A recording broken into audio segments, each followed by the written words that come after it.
ತುಂಗಭದ್ರಾ ಜಲಾಶಯ ಕ್ರಸ್ಟ್ ಗೇಟ್ಗಳ ಲೋಕಾರ್ಪಣೆಯಾಗ್ತಾ ಇದೆ. ಜಲಾಶಯದ 18, 19, 20, 21ನೇ ಕ್ರಸ್ಟ್ ಗೇಟ್ಗಳ ಲೋಕಾರ್ಪಣೆ ಆಗ್ತಾ ಇದೆ. ಕೊಪ್ಪಳದ ಮುನಿರಾಬಾದ್ನಲ್ಲಿರುವಂತಹ ಜಲಾಶಯದ ಭವ್ಯ ಕಾರ್ಯಕ್ರಮ ನಡೀತಾ ಇದೆ. ಈ ಕುರಿತಂತೆ ಅಪ್ಡೇಟ್ ಸಿಗ್ತಾ ಇದೆ. ಕರ್ನಾಟಕ, ಆಂಧ್ರಪ್ರದೇಶ, ತೆಲಂಗಾಣ ಮುಖ್ಯಮಂತ್ರಿಗಳು ಇಲ್ಲಿ ಭಾಗಿಯಾಗ್ತಿದ್ದಾರೆ. ತುಂಗಭದ್ರಾ ಜಲಾಶಯ ಕ್ರಸ್ಟ್ ಗೇಟ್ಗಳ ಲೋಕಾರ್ಪಣೆಯಾಗ್ತಾ ಇದೆ. ಜಲಾಶಯದ 18, 19, 20 ಹಾಗೆ 21ನೆಯ ಕ್ರಸ್ಟ್ ಗೇಟ್ಗಳು ಲೋಕಾರ್ಪಣೆಯಾಗ್ತಾ ಇದೆ. ಕೊಪ್ಪಳದ ಮುನಿರಾಬಾದ್ನಲ್ಲಿರುವ ಜಲಾಶಯದಲ್ಲಿ ಭವ್ಯ ಕಾರ್ಯಕ್ರಮ ನಡೀತಾ ಇದೆ. ಇಲ್ಲಿ ಕರ್ನಾಟಕ, ಆಂಧ್ರಪ್ರದೇಶ, ತೆಲಂಗಾಣ ಮುಖ್ಯಮಂತ್ರಿಗಳು ಈ 3 ಮುಖ್ಯಮಂತ್ರಿಗಳು ಭಾಗಿಯಾಗ್ತಾ ಇದ್ದಾರೆ. ಕೇಂದ್ರ ಸಚಿವ ಸಿಆರ್ ಪಾಟೀಲ್ ಸಹ ಕಾರ್ಯಕ್ರಮದಲ್ಲಿ ಉಪಸ್ಥಿತಿ ಇರ್ತಾ ಇದ್ದಾರೆ.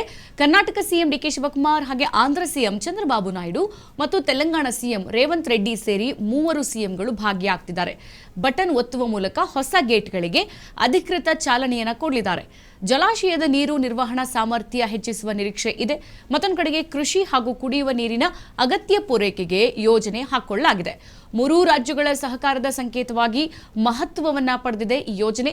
ತುಂಗಭದ್ರಾ ಜಲಾಶಯದ ಇತಿಹಾಸದಲ್ಲಿ ಹೊಸ ಅಧ್ಯಾಯ ಪ್ರಾರಂಭ ಆಗಿದೆ. ನೋಡಿ, ಇಲ್ಲಿ ತುಂಗಭದ್ರಾ ಜಲಾಶಯದ ಕ್ರಸ್ಟ್ ಗೇಟ್ಗಳ ಲೋಕಾರ್ಪಣೆಯಾಗ್ತಾ ಇದೆ. ಈ ಸಂದರ್ಭದಲ್ಲಿ ತೆಲಂಗಾಣ ಸಿಎಂ ರೇವಂತ್ ರೆಡ್ಡಿ ಸೇರಿ 3 ಸಿಎಂಗಳು ಭಾಗಿಯಾಗ್ತಾ ಇದ್ದಾರೆ. ಹಾಗೆ ಇವರ ಜೊತೆಗೆ ನಮ್ಮ ಕರ್ನಾಟಕದ ಮುಖ್ಯಮಂತ್ರಿ ಡಿಕೆ ಶಿವಕುಮಾರ್ ಕೂಡ ಇರ್ತಾ ಇದ್ದಾರೆ. ಸೊ ಓವರ್ ಆಲ್ ಕುಡಿಯುವ ನೀರು, ಕೃಷಿಗೆ ಬೇಕಾಗುವ ಎಲ್ಲ ನೀರು ಸೇರಿದಂತೆ ಕ್ರಸ್ಟ್ ಗೇಟ್ ಓಪನ್ ಮಾಡಲಾಗ್ತಾ ಇದೆ. ಸೊ ಇಲ್ಲಿ ಕೇಂದ್ರ ಸಚಿವ ಸಿಆರ್ ಪಾಟೀಲ್ ಸಹ ಈ ಕಾರ್ಯಕ್ರಮದಲ್ಲಿ ಉಪಸ್ಥಿತಿ ಇರ್ತಾ ಇದ್ದಾರೆ. ಮತ್ತೊಂದು ಕಡೆಗೆ ಆಂಧ್ರ ಸಿಎಂ ಚಂದ್ರಬಾಬು ನಾಯ್ಡು ಇದ್ದಾರೆ, ತೆಲಂಗಾಣ ಸಿಎಂ ರೇವಂತ್ ರೆಡ್ಡಿ. ಈ 3 ಸಿಎಂಗಳು ಸೇರಿ ಬಟನ್ ಒತ್ತುವ ಮುಖಾಂತರ ಹೊಸ ಗೇಟ್ಗಳಿಗೆ ಅಧಿಕೃತವಾಗಿ ಚಾಲನೆ ಕೊಡಲಿದ್ದಾರೆ. ಜಲಾಶಯದ ನೀರು ನಿರ್ವಹಣಾ ಸಾಮರ್ಥ್ಯ ಹೆಚ್ಚಿಸುವ ನಿರೀಕ್ಷೆ ದಟ್ಟವಾಗಿದೆ. ಕೃಷಿ ಹಾಗೂ ಕುಡಿಯುವ ನೀರಿನ ಅಗತ್ಯ ಪೂರೈಕೆಗೆ ಇದು ಯೋಜನೆ ಬಹಳ ಮುಖ್ಯ. 3 ರಾಜ್ಯಗಳ ಸಹಕಾರದ ಸಂಕೇತವಾಗಿ ಮಹತ್ವದ ಯೋಜನೆಯನ್ನ ಪಡೆದಿರುವಂತದ್ದು. ಹಾಗೆ ತುಂಗಭದ್ರಾ ಜಲಾಶಯದ ಇತಿಹಾಸದಲ್ಲಿ ಸದ್ಯ ಹೊಸ ಅಧ್ಯಾಯ ಆರಂಭ ಆಗಿದೆ. ಕುಡಿಯೋದಕ್ಕೆ ನೀರು ಹಾಗೆ ರೈತರಿಗೆ ಬೇಕಾಗಿರುವಂತಹ ನೀರು, ಕೃಷಿಗೆ, ಕುಡಿಯೋದಕ್ಕೆ ಎಲ್ಲ ಆಯಾಮದಲ್ಲೂ ಕೂಡ ಹೊಸ ಕ್ರಸ್ಟ್ ಗೇಟ್ ಅನ್ನು ಇವತ್ತು ಬಟನ್ ಒತ್ತುವ ಮುಖಾಂತರ ಆರಂಭ ಮಾಡಲಾಗಿದೆ. ಡಿಕೆ ಶಿವಕುಮಾರ್, ರೇವಂತ್ ರೆಡ್ಡಿ ಎಲ್ಲರೂ ಸೇರಿ ಎಲ್ಲರ ಸಮ್ಮುಖದಲ್ಲಿ ಕೂಡ ಇವತ್ತು ಕ್ರಸ್ಟ್ ಗೇಟ್ ಓಪನ್ ಮಾಡಲಾಯಿತು. ಇನ್ನು ಮಳೆಗಾಲ ಇನ್ನೇನು ಹತ್ರ ಬರ್ತಾ ಇದೆ. ಇನ್ನು ಮುಂದಿನ ದಿನಗಳಲ್ಲಿ ಮಳೆ ಬಹಳ ಹೆಚ್ಚಾಗುವಂತ ನಿರೀಕ್ಷೆ ಇದೆ.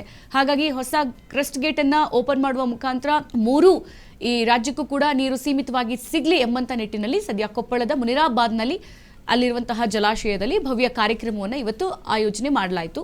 ಕರ್ನಾಟಕ, ಆಂಧ್ರಪ್ರದೇಶ, ತೆಲಂಗಾಣ ಈ 3 ರಾಜ್ಯಗಳ ಮುಖ್ಯಮಂತ್ರಿಗಳು ಈ ಕಾರ್ಯಕ್ರಮದಲ್ಲಿ ಭಾಗಿಯಾದರು. ಇಲ್ಲಿ ಕೇಂದ್ರ ಸಚಿವ ಸಿಆರ್ ಪಾಟೀಲ್ ಸಹ ಈ ಕಾರ್ಯಕ್ರಮದಲ್ಲಿ ಉಪಸ್ಥಿತರಿದ್ದರು. ಹಾಗೆ ಕರ್ನಾಟಕ ಸಿಎಂ ನಮ್ಮ ಡಿಕೆ ಶಿವಕುಮಾರ್, ಆಂಧ್ರ ಸಿಎಂ ಚಂದ್ರಬಾಬು ನಾಯ್ಡು ಹಾಗೆ ತೆಲಂಗಾಣ ಸಿಎಂ ರೇವಂತ್ ರೆಡ್ಡಿ 3 ಸಿಎಂಗಳು ಸೇರಿ ಭಾಗಿಯಾಗಿರುವಂಥದ್ದು. ಈ ಕುರಿತಂತೆ ಮಾತನಾಡಿದ್ದಾರೆ. ಬಟನ್ ಒತ್ತುವ ಮುಖಾಂತರ ಕ್ರಸ್ಟ್ ಗೇಟ್ ಓಪನ್ ಮಾಡಲಾಯಿತು. ಬನ್ನಿ, ಹೇಗೆ ಈ ಖುಷಿಯನ್ನ ಸಂಭ್ರಮಿಸಿದ್ರು ಅಂತ ನೋಡ್ಕೊಂಬರೋಣ. ಐತಿಹಾಸಿಕವಾದಂತಹ ಒಂದು ಕಾರ್ಯಕ್ರಮ.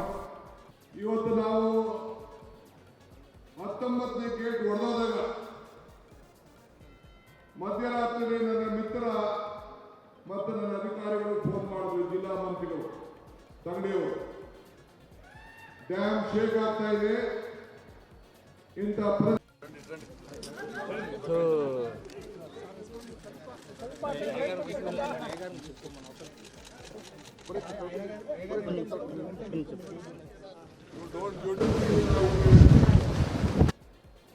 ನಾನು 6 ಗಂಟೆಗೆ ಹೆಲಿಕಾಪ್ಟರ್ ತೆಗೆದುಕೊಂಡು 8 ಐತಿಹಾಸಿಕವಾದಂತಹ ಒಂದು ಕಾರ್ಯಕ್ರಮ. ಇವತ್ತು ನಾವು 19ನೇ ಗೇಟ್ ಹೊಡೆದಾಗ